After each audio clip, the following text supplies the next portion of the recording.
This story is titled, You Didn't Fit In. It was a luxury cruise, my dad said. But when I discovered they used my money for that trip, I canceled every payment right in front of them. Now they're begging. Hey Reddit, strap in, because this one's a masterclass in family entitlement, financial fuckery, and the kind of dysfunction that makes you wonder if common sense is genetic. Let's get into it.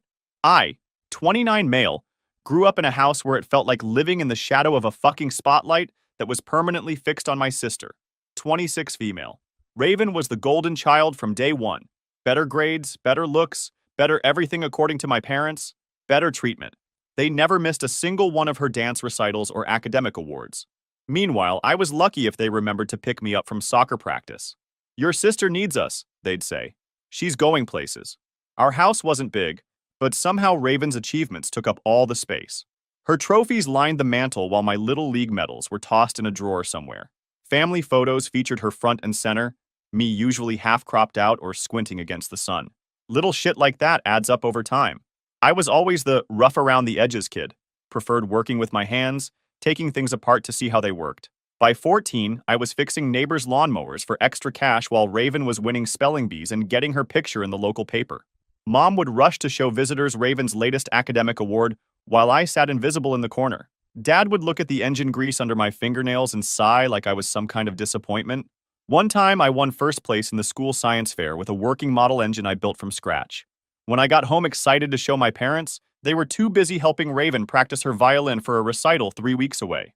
That's nice, Nate, Mom said, without even looking at my project. Put it in your room. We need the table for Raven's sheet music.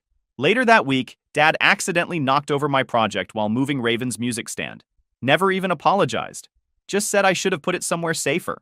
Yeah, because I get so much dedicated space in this house, right? High school just widened the gap. Raven was valedictorian, prom queen, student body president, the whole package. I kept my head down, joined auto shop, made decent grades but nothing spectacular. Had friends, played some sports, normal teenage stuff. But at home, it was always, why can't you be more like your sister? She was headed for greatness. I was just there. When I got my first job at 16, working at a local garage on weekends, my parents acted like I was throwing my life away. You should be studying, not getting dirty under cars, Mom said. Meanwhile, Raven's part-time job as a receptionist at Dad's friend's law firm? That was building valuable connections for her future. The double standard was so obvious it was almost funny. Almost. Junior year, I saved up and bought my own beater car, a '95 Honda Civic that needed work, but had potential. Spent weeks fixing it up. Felt proud of myself for the first time in ages. Dad's response? Couldn't you have found something less junky? What will the neighbors think? The same neighbors who regularly brought their lawn equipment for me to fix, but sure, Dad, I'm the embarrassment here. College was when the real shit show started. Raven got a full ride to her dream school on the East Coast. My parents threw her a massive party, invited everyone they knew, spent money we definitely didn't have on catering and decorations. When I decided to go to trade school to become a mechanic, instead of wasting money on a degree I didn't want, my dad just grunted and said, at least you'll have a job. No party, no celebration, just the implication that I was settling for less. Trade school was actually the best decision I ever made. I thrived there, top of my class, teachers using my work as examples. For once in my life, I was the standout, not my sister. But my parents barely acknowledged it. To them, I was the disappointment who'd rather be under a hood than sitting in some classroom. They were too busy flying out to visit Raven twice a semester, calling her daily, sending care packages. I was 20 minutes away and lucky to get a text back. When I made Dean's List my first semester, I called home excited to share the news. Dad answered, talked to me for maybe 30 seconds before saying, that's great, son. BTW, Raven's on the other line. Her professor nominated her for some freshman award. Gotta go. Click. Just like that. My achievement meant nothing compared to Raven even being nominated for something. When we both graduated, Raven's college graduation was this whole family event. Grandparents flew in, aunts and uncles showed up, Dad rented a beach house for the weekend. My trade school graduation? They didn't even come. Raven had some summer internship presentation the same day. Priorities, right? Those years taught me something important, though. I didn't need their approval. I got hired at a respected garage right out of school, put in the hours, learned the business side, started building my own life while they were still fawning over every little thing Raven did. Fast forward to our 20s, and the pattern just kept going. Raven got this corporate job with a fancy title, That pays like crap, but who cares? It's still fancy. Parents bragged about it to everyone they knew. I was working 60-hour weeks, getting promotions, saving for my own shop, and my accomplishments barely registered with them. It was always, "That's nice, Nate. Did you hear Raven got another raise?" When Raven got engaged to Harrison, some finance bro with family money, my parents lost their minds with excitement. The wedding was this massive affair that nearly bankrupted them. My dad actually took out a second mortgage to help pay for it. Meanwhile, they were constantly asking me for loans to cover their basic bills, claiming they were struggling financially. I know I should have seen the red flags then, but you know how it is with family. You make excuses, you want to believe the best. My path as a mechanic wasn't easy, but damn if it wasn't the only thing that ever felt right. After trade school, I started at the bottom. Oil changes, tire rotations, basic stuff that any idiot could do. Made shit money too, barely enough to cover rent for my crappy apartment and ramen dinners. But I had a plan. I worked my ass off, stayed late studying repair manuals, took every certification course I could afford. My hands were constantly cracked and stained, fingernails perpetually outlined in black, no matter how much I scrubbed. Some nights I'd spend hours just trying to get the grease out from under my nails, only to have them filthy again by noon the next day. But there's something about diagnosing an engine problem that no one else could fix that hits differently. That moment when a car that came in dead suddenly roars back to life because of something you did? Pure fucking magic. My first boss was this old-timer named Frank. Technical genius, but a business disaster. His shop was always on the verge of closing down, paperwork piled up everywhere, customers waiting weeks to get their bills. But the dude could diagnose an engine issue just by listening to it run. I learned everything I could from him, saved every penny. When he decided to retire at 70, I took the biggest risk of my life, got a loan, bought the place, and renamed it Nate's Auto Care. Cheesy as hell, but it was mine. First year of ownership was brutal. 70-hour weeks minimum. Sleeping on a cot in the office some nights when a job ran late, and I had to be back at 6 a.m. No vacations, no sick days, no margin for error. Had to rebuild Frank's customer base since half of them left when he did. Cold called local businesses for fleet maintenance contracts. Offered discounts to first responders. Anything to get cars in the bays. During this time, I made the mistake of asking my parents for a small loan to help with a new diagnostic machine. Big mistake. Huge. Dad laughed in my face. "You want us to invest in your little hobby shop? We're saving for Raven's wedding." A wedding that was still months away, but apparently more important than helping me grow a legitimate business. I swallowed my pride and got a second bank loan instead. Paid it off in 8 months, but never forgot that laugh. My sister Raven visited once during that first year. Showed up in her Lexus, wrinkling her nose at the smell of oil and brake fluid like it was toxic waste or something. "This is quaint," she said, looking around like she might catch something. "I guess it's good you found something you can do with your hands since academics weren't your thing." She left a 20 on my workbench as a tip before driving off. The second year, I landed a contract with a local delivery company to maintain their fleet. Steady work, decent pay. Started building a reputation for honesty in an industry where customers expect to get screwed. Then slowly built something real, something mine. But to my family, still just Nate's little garage. Raven came by with her fiancé Harrison around this time, needed her Lexus checked before a road trip. I gave her the friends and family discount, basically just charged for parts. After I fixed it, Harrison actually seemed impressed, asked some questions about the business. Raven cut him off mid-sentence. "Come on, honey, it's just cars. Not like he's saving lives or anything important." Right in front of my employees. I stayed silent, holding back the offensive things I wanted to say. Harrison at least had the decency to look embarrassed. And then I met my wife, Grace, 27 female, at a friend's cookout. She's a kindergarten teacher, straightforward, and doesn't take shit from anyone. We clicked immediately. First family dinner with her was a disaster. Raven spent the entire time talking about her fancy job, her fancy house, her fancy wedding plans. Then she turned to Grace with this fake sympathetic look. Teaching must be so rewarding. I considered it briefly, but I just couldn't imagine surviving on that salary. Grace just smiled and said, "Yeah, we can't all marry rich." Mom nearly choked on her wine. Dad jumped in to change the subject, while Raven glared daggers. I fell in love with Grace even more that night. Every family dinner became an exercise in humiliation. Raven would ask about the little shop, emphasizing the little part like I was running a lemonade stand. Dad would chime in with helpful suggestions about how I could grow my business, as if I hadn't doubled revenue 3 years running. Mom would quickly change the subject to Raven's latest promotion or Harrison's new investment portfolio. At one particularly bad Thanksgiving, Raven brought photos of their new vacation home in Aspen. Mom passed them around, cooing over the mountain view. "Nate," Raven said, sliding a photo my way with that fake smile. "You should see the garage. It's bigger than your whole shop." Everyone laughed like it was the funniest thing they'd ever heard. I stood up, ready to finally tell her off after years of this shit. Dad immediately jumped in. "Raven's just teasing, son. Sit down, don't make a scene." Always me who had to keep the peace, never her who had to watch her mouth. Meanwhile, I'd just been certified as one of only 3 mechanics in the state qualified to work on certain rare European models. Didn't bother mentioning it. What was the point? Last time I shared good news about the shop, Raven had said, "That's cute. Harrison's company just expanded to 3 countries." And my parents had nodded along like her completely unrelated accomplishment somehow invalidated mine. Got married in a small ceremony at a local park. My parents showed up 1 hour late because Raven had some crisis they had to handle first. Turned out the crisis was that her hairstylist had canceled. Obviously more important than their son's wedding. The worst was when Grace and I announced we were saving for our first house. Raven immediately launched into a story about their second home purchase. "You should really look in better neighborhoods than you can afford," she advised us. "It's better to stretch financially than live somewhere unsafe." This from someone who'd never paid her own mortgage a day in her life. When I pointed out that we were being financially responsible, Dad said I was being too sensitive, and Mom said Raven was just trying to help. Raven never missed a chance to make snide comments about my profession.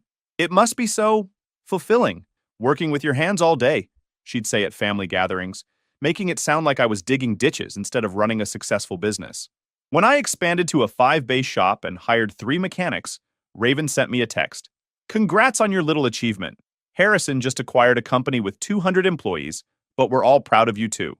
That's Raven, never missing a chance to minimize any success I might have. Despite all this, I still help my parents financially. They claim Dad's pension wasn't enough after he retired early with back problems that never seemed to stop him from playing golf 3 times a week or renovating their basement. I sent them $600 every Friday like clockwork, even during that first brutal year of business ownership. In my head, I still thought I had to help. I had to be a good son, because I hoped one day they would value my efforts and see me for what I am? Maybe. Little did I know, it was a big mistake. The emergencies were endless and always conveniently timed. Dad's medication right before their anniversary weekend. Property taxes due the same week they bought new patio furniture. The furnace broke down in winter, requiring an emergency $1,000 transfer. Then miraculously, Mom posted photos of them at a ski resort the following weekend. The pattern was obvious to everyone but me. I skipped my own dental work one year to cover their roof repair emergency. Found out later from their neighbor that no roofers had ever shown up.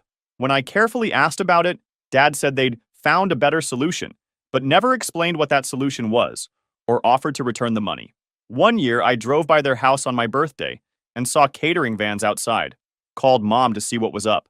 "Oh, we're hosting a dinner for Raven's promotion," she said. "We would have invited you, but it's just colleagues from her office." Found out later that Harrison's parents were there. So were my cousins and my uncle. But hey, at least I got that text message saying HBD son.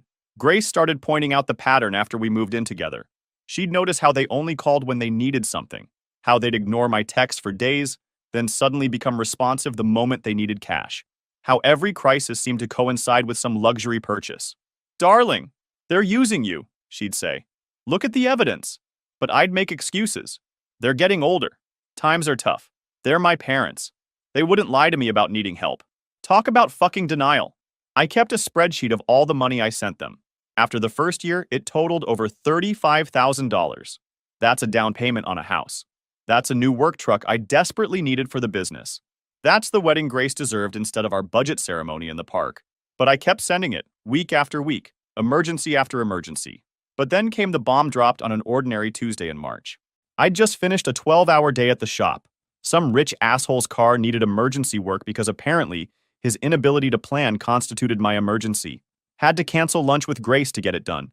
My back was killing me from being bent over an engine all day, my hands raw and calloused. The neighbor from next door was watering his lawn when I pulled into my driveway. He spotted me and went on, "Nate, how's it going? Haven't seen your folks around lately. They enjoying that cruise with your sister?" My brain short-circuited. Hands froze on the car door. What cruise? The way his smile faded told me everything. Oh, well, the Caribbean one. Your sister's been posting pictures all week. Your parents look like they're having a blast in the Bahamas. The Bahamas, you say? Yeah. 3 fucking days earlier, my mom had called crying about how they couldn't afford dad's medication. Said they might not make it through the month. I'd sent them $800 instead of the usual $600 because they sounded desperate. Had to postpone buying new work boots to cover it. And now they were sipping Mai Tais in the fucking Bahamas? I didn't immediately call them out. Part of me wanted there to be some explanation that wouldn't destroy the last shred of respect I had for my parents. When I arrived home, I pulled up Facebook on my phone. I barely use social media. Too busy working, but I needed to see this shit for myself. And there they were. Mom in a new sundress, Dad with some fancy tropical drink that probably cost more than I make in an hour, Raven and Harrison posing on the deck of a cruise ship. All smiles, all happiness. The timestamps matched exactly when they claimed to be too sick to answer my calls. The geotags showed the Bahamas, expensive restaurants, shore excursions. They'd even gone shopping in Nassau with my emergency medicine money. I scrolled through the comment thread where Raven posted about how generous Harrison was for treating Mom and Dad to this well-deserved vacation. My parents responded with heart emojis and thanks to their thoughtful children. Children, plural. As if I had been involved. As if I hadn't been deliberately excluded while unknowingly funding their tropical drinks. I kept digging. Needed to know how deep this betrayal went. Banking records don't lie. My emergency transfer had gone through just hours before they boarded the ship. Another $800 straight from my account to theirs, tagged with the memo Dad's medicine. I pulled up my text history, reread every desperate plea for help, every claim of an empty refrigerator, every guilt-inducing, "we understand if you can't help us this time," every thank you message. All lies. Calculated, designed to extract maximum financial support while giving nothing in return. Grace found me sitting in the dark, scrolling through my bank statements. I showed her the pictures and told her about their desperate call just 3 days before the cruise. She didn't go for the "I told you so," even though she'd been pointing out these patterns for years. She used to tell me that my family is taking advantage of me, but I brushed it off, told her they're still my parents. I was a fucking fool. She just sat quietly beside me, letting me process what I'd discovered. I calculated all the money I'd sent them over the past 2 years. The total hit me like a physical blow, almost $40,000. Enough for a down payment on a better house. Enough for multiple vacations. Enough to start the family we'd been putting off because we couldn't afford it yet. "What are you going to do?" Grace finally asked. "End it," I said. They'd had years of that from me already. The next morning, I called my shop manager and told him I'd be late. First time I'd ever done that in 3 years of owning the place. Drove straight to my parents' house.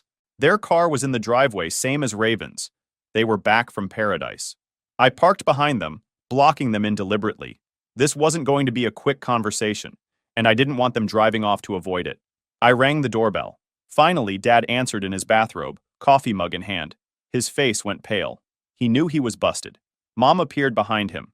"So how was the Bahamas?" I asked, my voice cold. "Nate, you weren't supposed to find out about that," Mom said. Not an apology. Not even shame. Just annoyed at being caught. "3 days ago, you called me crying for medicine money. Then you went on a cruise?" Before Dad could respond, Raven appeared behind them. She was staying with them, apparently. Just perfect. The whole fucking family reunion. "Oh, look, it's the mechanic. What's wrong, Nate? Jealous you weren't invited?" Her smirk was infuriating. Always had to get her little digs in about my job. Dad didn't even try to stop her. Mom just looked at the floor. "We needed a real vacation," Raven continued. "Not some cheap motel trip you'd probably suggest, you know? Besides, Harrison paid for everything important. Mom and Dad just needed some spending money. My spending money. My hard-earned dollars funding their luxury, while I worked 60-hour weeks crawling under cars and fixing engines. You wouldn't have fit in anyway," she added with a dismissive wave. "It was a luxury cruise. People like us, not, well, you know. We wouldn't want some grease monkey with us." She gestured vaguely at my work boots and jeans, which still had a small grease stain on the right knee from yesterday. Dad actually fucking nodded. "She's right, son." It was more Harrison and Raven's crowd. "You would have been uncomfortable." "Well, Raven, this grease monkey has been funding your parents." "And what exactly is Harrison and Raven's crowd?" I asked, my voice the kind of calm that comes right before you snap someone's neck. "Successful people," Raven shot back immediately. "People with real careers, not just fixing cars." People who wear suits, not coveralls stained with oil? Mom finally spoke up. Nate, what Raven means is, I know exactly what she means. I cut her off. And you agree with her, don't you? Both of you do. Their silence was confirmation enough. Years of this shit. Years of being looked down on despite working harder than any of them ever had. Despite building a successful business from nothing. Despite being the one who kept their lights on when they needed help. Why are you even here? Raven asked, crossing her arms. We don't need your little handouts. Harrison's bonus this year was probably more than you make in 5 years. Is that so? I pulled out my phone right there in front of them, opened my banking app, canceled every automatic payment, blocked their accounts. The panic in their eyes was immediate, real in a way their love for me had never been. What are you doing? Mom yelled. Cutting you off. Next time, call Harrison to pay whatever the fuck you want. I'm done. You can't do that, Raven sputtered. They need that money. What about Dad's medicine? I looked at my father, still in his bathrobe, tan from his vacation. Yeah, Dad seems really sick. Must have been all that parasailing I saw in the photos. Dad started, Now don't be nasty, son. We appreciate everything you do for us. Save it. I turned to leave. Done with them. This is why you'll always be nothing, Raven called after me. You're petty and small-minded. Harrison will help them more than you ever could. I turned back with a smirk. Good. Tell Harrison I said thanks for the bailout. The look on their faces was almost worth the $40,000 I'd wasted on them. Almost.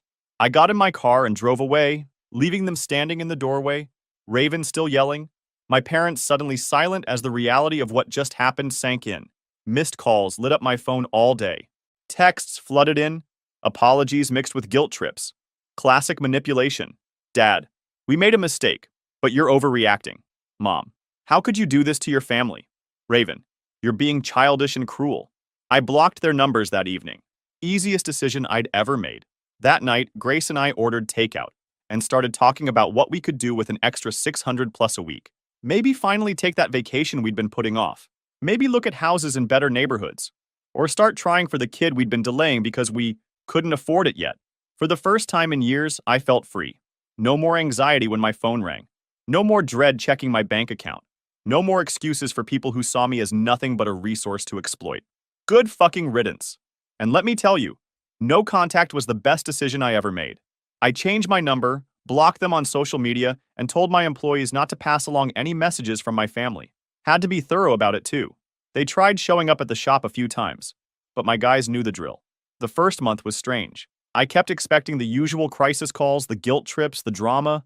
Instead, there was just peace. I threw myself into work, expanded the shop by taking over the vacant space next door, hired 2 more mechanics, specialized in classic car restorations. Turns out when you're not constantly stressed about family drama, you make better business decisions. Who knew? My shop's revenue increased 20% over the next 3 months. Started getting contracts with some luxury car owners, word of mouth bringing in higher-end clients. One dude with a collection of vintage Porsches became a regular, referring to his rich buddies. Got to work on cars I'd only seen in magazines before. I put $600 a week, the exact amount I used to send my parents, into a separate savings account. Every time I saw that balance grow, it was a reminder of how much they'd been bleeding me dry. After just 4 months, that account had over $10,000 in it. 10 grand that would have disappeared into their bottomless pit of needs. Some extended family members tried reaching out. Aunts and uncles suddenly concerned about the situation. Blocked them too. Not interested in flying monkeys carrying messages back and forth. The real challenge was deprogramming myself from the guilt. Years of manipulation had left their mark. Sometimes I'd see something Dad would like on TV and have the automatic thought, I should tell him about that. Or I'd have a good month at the shop and think, I could send them a little extra. Had to keep reminding myself that they'd made their choice, and I'd made mine. They disrespected me, minimized my achievements, then used me, and I wasn't going to let that happen ever again. By the 3rd month of no contact, I felt like a different person. Slept better. Stress levels down. Even lost some weight without trying. Grace said I smiled more, laughed more easily, didn't tense up every time my phone buzzed. We used some of our savings to book a weekend getaway to a lakeside cabin. Nothing fancy, just peace and quiet. Simple stuff that felt like pure luxury. For the first time in my life, I was living for myself and my wife, who was my rock through all this. And it felt fucking amazing. I even started a small side business restoring vintage motorcycles, something I'd always wanted to do but never had the time or energy for before. Turned my garage at home into a workshop, Spent weekends tinkering with old Harleys and Indians. Sold my first restoration for a $5,000 profit. Not life-changing money, but it was mine. Every cent of it. 6 months passed, 6 months of peace, and all I thought was, damn, I should have done it years ago. 3 years after cutting contact with my family, things changed. I'd expanded my shop. Now it has 9 bays and 7 mechanics working for me. Bought a beautiful house. Had our first son. Named him Jacob after my grandfather, the only family member who actually respected and loved me. Kids already obsessed with toy cars. Must be in the genes. Grace cut back to part-time teaching so she can be with him more. We can afford it now. Actually have savings, investments, and a college fund already started. Everything was perfect. But one day, my family decided to show up again.